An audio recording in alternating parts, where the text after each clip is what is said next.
India's urbanization has not really been delivering returns in both in productivity and wage premium. What has been your perspective about how people experience cities?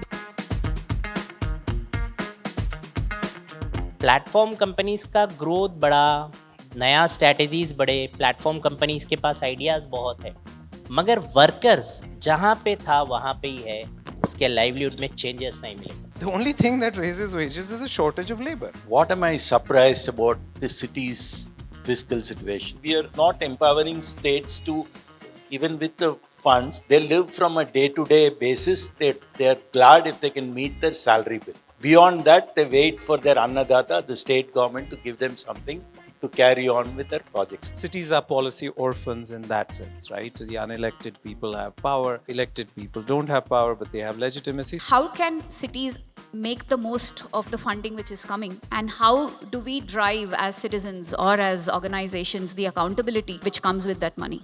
When go in Hyderabad, Rajiv Gandhi International Airport, और वो airport में ही एक washroom नहीं था.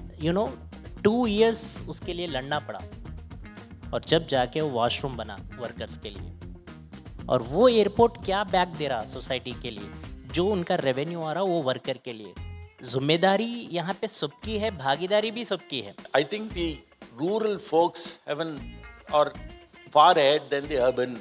The urban folks do not know. There is no ward level information. They're living in a information asymmetry. The better informed, the computer wielding people do not have the information necessary to make a case. Therefore, more data transparency will automatically bring in the pressure of accountability. Will do that. So if you recognize the limitations of fiscal and monetary policy, you will start thinking about structural reform, which is not about spending money, which is not about changing the cost of money. What is the law? What is the rule? What is the compliance? Who is enforcing it? Is it enforceable? Is it required? So I think this is non-fiscal. This is really of systems design. And I'm not sure the Constitution disagrees with me.